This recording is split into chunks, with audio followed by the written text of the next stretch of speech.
मानव जाति को अलग अलग, और ये कहा कि किसी ने बनाया है, मैंने ही 4 वर्ण बनाए। कौन है वो सांड जिसने 4 वर्ण बनाए? This is nonsense prevailing in India, यहाँ के ग्रंथों में, कथा कहानियों में। और वही चीज़ें एजुके बावजूद भी कहीं पे पत्थर का टुकड़ा ढूंढते हैं, उसको शिवलिंग बनाते हैं। क्या महत्व हमारे लिए शिवलिंग का? हमारे लिए जिंदा इंसानों का महत्व है, किसी पत्थर का कोई महत्व नहीं हमारे लिए। और वर्णवादी ग्रंथ जिनके नाम पे सरकारी पैसे से उत्सव मनाए जाते हैं, वो बंद होना चाहिए। वो ड्रामा, ये ढोंग इस देश को नपुंसक बनाने का काम हो रहा है। देश के एक एक आदमी की मेहनत की कमाई का पैसा वर्णवाद को फैलाने में लगा हुआ है। माना, मगर हमारा राम वो नहीं है जो किसी मंदिर के चक्कर में, मंदिर वाले राम से हमारा कोई मतलब नहीं है। एक नारा लगाया जा रहा है जय श्री राम, और एक नारा दूसरा लगता है आज बहुजन समाज में जय भीम। तो बात उसकी नहीं है, हम अपने बुजुर्गों पे नहीं जाते कौन क्या था। ये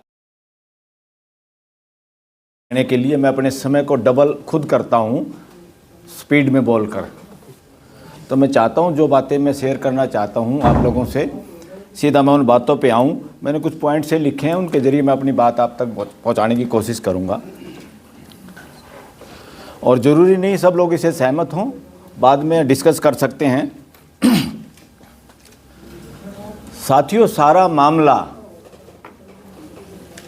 समझ का है, सारा मामला विचारधारा का है। मनुवादी विचारधारा जो देश में है, वो मुगलों से भी, अंग्रेजों से भी खतरनाक इस देश के लिए है, और लगातार घुन की तरह इस देश रूपी पौधे को खा रही है। उस विचारधारा को विचारधारा से मजबूती देने से समाज को, तब वो खत्म होगी। उसका बाहर से इलाज नहीं है।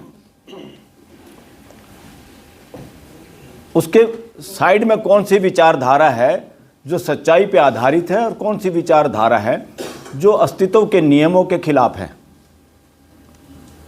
वर्णवादी जितने ग्रंथ हैं, ये पहचानना पड़ेगा। 2 तरह के डॉक्यूमेंट हैं आज मानव जाति के सामने। एक डॉक्यूमेंट है जिसको हम कहते हैं लिविंग डॉक्यूमेंट, जिंदा डॉक्यूमेंट, वो है देशों के संविधान, क्योंकि उसमें आम जिंदा लोग अपने प्रतिनिधियों के जरिए बदलाव कर सकते हैं अपनी आवश्यकता के अनुसार, अपनी समझ के अनुसार। एक डॉक्यूमेंट वो हैं जिनको हम नाम दिया हुआ है स्पिरिचुअल डॉक्यूमेंट्स, जिनको मैं उनको सांप्रदायिक ग्रंथ कहता हूँ, क्योंकि रिलीजन का मतलब संप्रदाय है, धर्म का मतलब है पूरे अस्तित्व का नियम। जैसे सेब ऊपर से नीचे गिरती है, वो पहले भी गिरती थी, आज भी गिरती है, कल भी गिरेगी। वो न्यूटन की वजह से नहीं गिरी थी, न्यूटन का नियम नहीं था। न्यूटन ने कहा कि मैंने इसको ऐसे समझा है, तो इसलिए लोगों ने कहा न्यूटन का नियम। नियम अस्तित्व का है, अस्तित्व में नियम है, मानव जाति को समझना है, उसके अनुरूप जीना है, बस ये स्पिरिचुअलिटी है। जब हम एक चीज़ पे सहमत नहीं होते, वहाँ हमारे अलग अलग ग्रंथ और कथा कहानियाँ होती हैं। जो यूनिवर्सल ट्रूथ होती है उसको आप और हम डिनाई नहीं कर सकते। वो लॉजिकल होती हैं, वो सदा सदा के लिए होती है, वो अपरिवर्तनीय होती हैं। उनको मानना, जानना, समझना ही जरूरी है, और उसके हिसाब से जीना ही व्यवस्था में जीना है। ये स्पिरिचुअलिटी है, सिंपल। ये कोई वो नहीं है स्पिरिचुअलिटी कि जो अलग अलग वेशभूषा पहनने से, पहाड़ों की गुफाओं में जाने से किसी एक को मिलेगी। जैसे प्राइम मिनिस्टर भी ढोंग कर रहा था, इलेक्शन के दौरान कहीं किसी गुफा में गया था, कि कुछ ही लोग ऐसे हैं जो लिंक है जिनका। पूरी मानव जाति अस्तित्व में कोई ऐसा गोपनीयता नहीं है जो एक को समझ में आती, बाकियों को नहीं आती। ये नॉनसेंस जो चल रही है, इसका नाम है वर्णवाद। पूरे अस्तित्व में कोई सीक्रेसी नहीं है, कोई भेद नहीं है, सब कुछ समझ में आने की चीज़ है।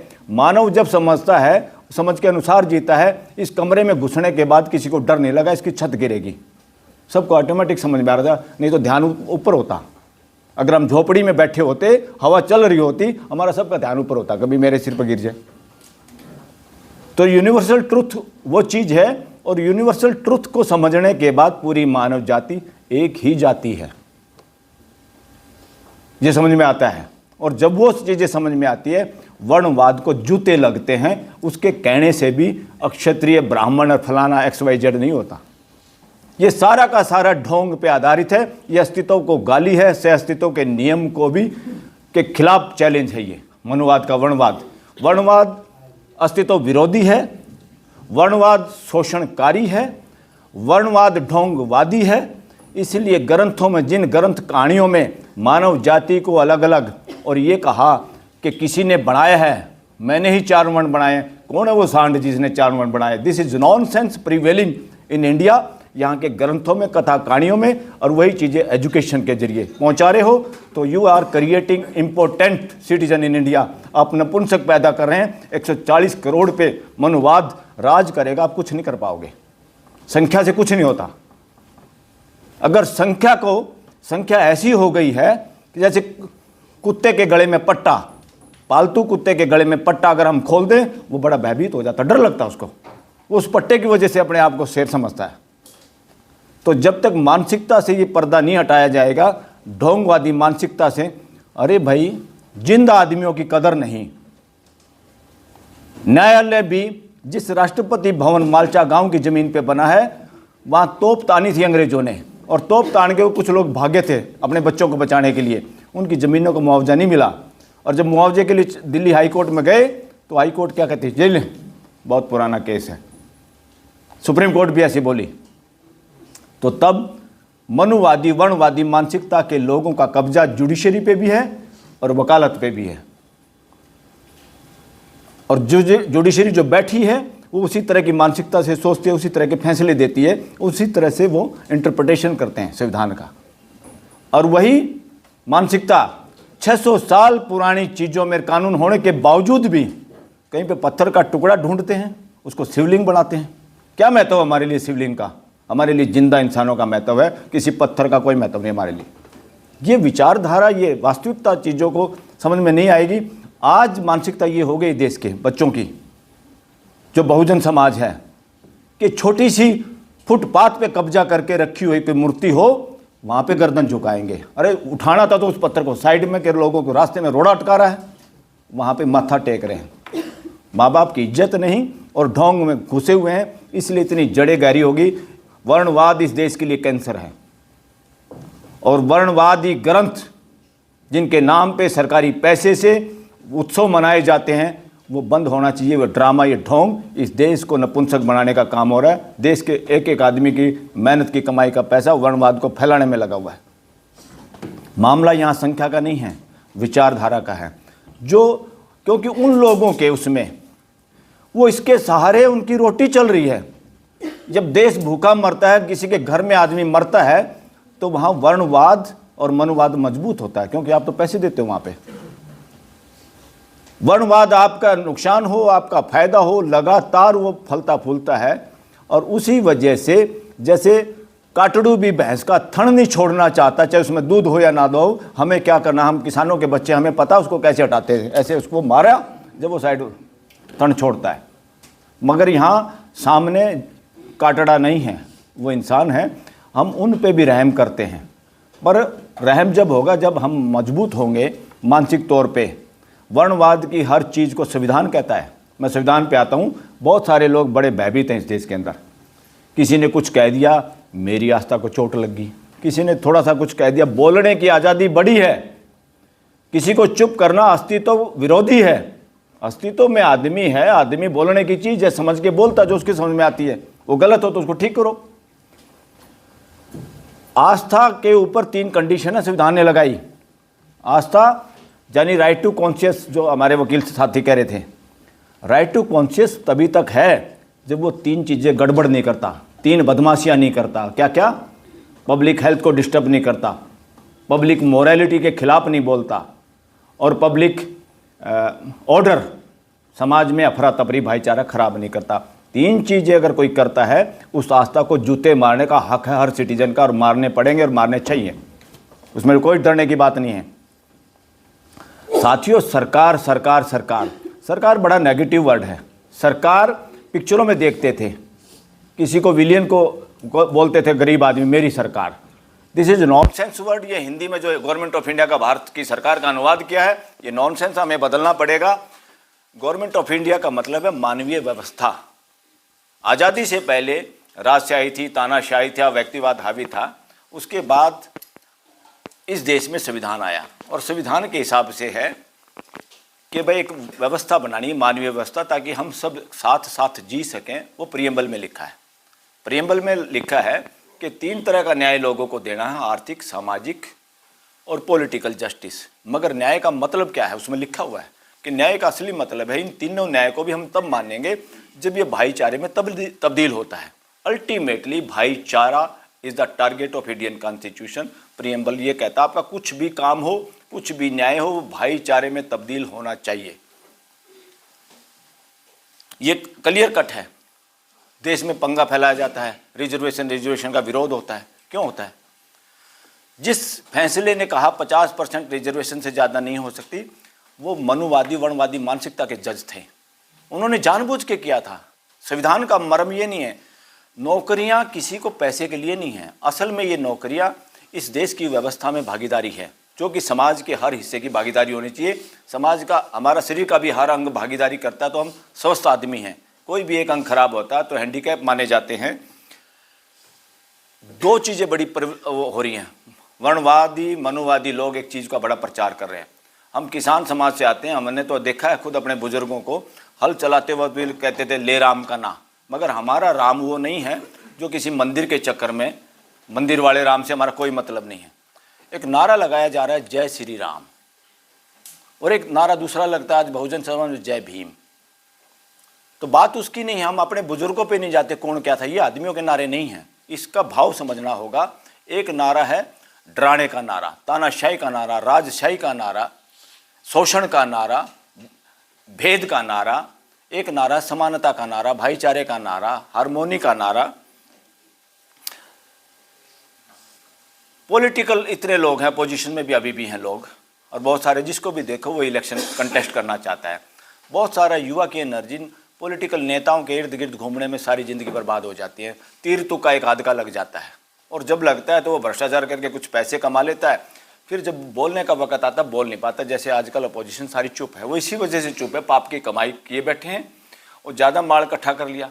ज़्यादा दूध पी के तो हमारा काटड़ा भी मर जाता था, बसक जाता था। ये सिचुएशन है। इसलिए देश को जरूरत है स्टेट्समैन की। स्टेट्समैन के उसमें ना कंपटीशन है, ना कहीं से टिकट लाने की जरूरत है, जो स्पष्ट देश के लिए बोल पाएँ और सबकी जिम्मेवारी बनती है। डेमोक्रेसी, साथी ने जिक्र किया मेजोरिटी मेजोरिटी मेजोरिटी। डेमोक्रेसी, हमारा संविधान मेजोरिटी ये नहीं कहता। डेमोक्रेसी मेजोरिटी का नाम नहीं है। डेमोक्रेसी का नाम है हर एक की सुनना, हर एक की भागीदारी को सुनिश्चित करना, और अच्छी बात है तो उसी की मानना, चाहे वो बाकी लोगों को पता भी ना हो। तो डेमोक्रेसी सच्चाई सामने आए, हम सब उसको फॉलो करें। मेजोरिटी के नाम से जो डेमोक्रेसी चलाई जा रही है वो राजशाही है, वो तानाशाही है, वो बदमाशी है, वो गुंडागर्दी है, वो डेमोक्रेसी नहीं देश के अंदर चल रही। राज्यों का एक और बात पर मैं ध्यान करके 2 छोटी छोटी बातों पर अपना पूरा करूँगा। ये देश फेडरेशन है, राज्यों का संघ है, और केंद्र सरकार लगातार राज्यों के हकों को हकमारी करके सब कुछ केंद्रित करना चाहती है। ये वर्णवादी और मनुवादी मानसिकता, क्योंकि वही लोग वहाँ पर हैं। शासन प्रशासन में, सरकार में, जुडिशरी पे कब्जा है उस मानसिकता के लोगों का। तो इसलिए राज्यों को ज़्यादा से ज़्यादा अधिकार देना, और राज्य भी ज़्यादा से ज़्यादा अधिकार पंचायतों को, नगर पालिकाओं को, नगर निगमों को देना। एक देश में बहुत विडंबना है। आपके एमएलए एमपी को कोई सस्पेंड नहीं करता, वो विधानसभा में सस्पेंड होते हैं जब उल्टा सुल्टा बोलते हैं, या लोकसभा में, मगर उनको अफसर सस्पेंड नहीं कर सकता। देश का असली लोकतंत्र का विनाश अगर किया हुआ है इस देश में, जो कि गांधी जी भी सोचते थे, सारे हमारे फ्रीडम फाइटर सोचते थे, उसका ध्यान कभी नहीं गया। वो एमएलए एमपी मंत्री संतरी ये सोचता है सारा करप्शन सरपंच और पंच और पार्षद ही करते हैं, जबकि असली करप्शन बड़े लेवल पर क्या हो रहा है देश के सामने है। डीसी, एसपी, डीसी जिसकी सरकार होती है वो अपने हिसाब से सरपंचों को, पंचों को, नगर पालिकाओं को, इनको कैसे सस्पेंड कराते हैं, कैसे पकड़ पकड़ के निर्वाचन कराते हैं। तो ये सिस्टम पे भी ध्यान देने की जरूरत पड़ेगी। ये अगर ख़त्म होगा तो लोगों को दिल्ली, चंडीगढ़ जाने की जरूरत नहीं पड़ेगी। डेमोक्रेसी नीचे से मजबूत होगी और लोगों की हकमारी नहीं होगी। जो आज के दिन है सब कुछ एक ही तरफ देख रहे हैं। एक आदमी है सारे पेट्रोल पंप पे कब्जा करके अपने फोटो लगाए बैठा है, जिसका नाम है प्रधानमंत्री नरेंद्र मोदी। इतना व्यक्तिवाद है, डेमोक्रेसी इसका नाम नहीं है। एक दिल्ली में है हमारा सीएम, वो बसों पे फोटो लगाए भी घूम रहा है, कभी उसको लोग भूल जाएं। तो this is going in this country A nonsense. क्योंकि समाज और समाज मजबूत होना, समाज को ये हो गया ना सरकार करेगी सरकार करेगी। देश में नपुंसकता फैलाई जा रही है, फ्री राशन दे के 5 किलो। देश के लोगों को हैंडीकैप बनाया जा रहा है। किसी को 5 किलो नहीं चाहिए, 10 किलो नहीं चाहिए, लोगों को अपनी हिस्सेदारी भागीदारी चाहिए। सब लोग काम करना चाहते हैं, भागीदारी निभाना चाहते हैं, सब समझना चाहते हैं, सब समझदार हैं, मगर जानबूझ के लोगों को इस तरह से किया जा रहा है कि कुछ लोग मशीनों से भी गड़बड़ कर लेंगे तो तब भी ये लोग बोल नहीं पाएंगे और जुडिशरी उसमें कुछ कर नहीं पाएगी। बहुत सारी मामले ऐसे हैं। और भाईचारा जहाँ मजबूत होगा, हमेशा समाज को मजबूत रहना चाहिए। डेमोक्रेसी उसका नाम है जहाँ समाज मजबूत हो, डेमोक्रेसी उसका नाम नहीं जहाँ प्रधानमंत्री मजबूत हो। तो भाईचारे पे मजबूती के लिए काम करना है। जो खाप पंचायतें या किसान, कमाल हो गया, बॉर्डरों पे किसान बैठे हैं, दिल्ली तक नहीं जा पा रहे। पहले तो कह रहे ट्रैक्टर मत ले जाओ, पैदल भी नहीं जाने दे रहे। तो इससे बड़ी इमरजेंसी तो ना अंग्रेजों के समय में थी, ना वो इमरजेंसी पीछे लगी थी उसमें थी, ना किसी मुगलों के समय भी थी। मुगलों के दरबारी भी ये लोग थे, अंग्रेजों के भी दरबारी ये लोग थे। जिन लोगों को हम वर्णवादी और मनुवादी कहते हैं, आप हिस्ट्री चेक कर लो।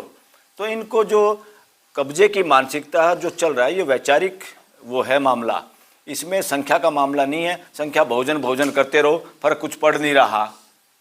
तो दिल वैचारिक एकता नहीं होगी। वैचारिक एकता सबसे मजबूत एकता है। और वैचारिक लीडरशिप, रियल में लीडरशिप है जो चट्टान की तरह हिलता नहीं। जो हमारे प्राच्य भाई कह रहे थे कि गर्दन जो ऐसे ना झुकाए, वही नहीं झुकाता। जो वैचारिक मजबूत है ना, उसकी गर्दन नहीं झुकती। जिसके वैचारिक मजबूती नहीं, वो तगड़ा आदमी भी कोई उसको जूते मारे वो हाथ नहीं उठा सकता। तो ताकत का मसला यहाँ से है। बाजुओं में तो बाद में यहाँ से ताकत आती है।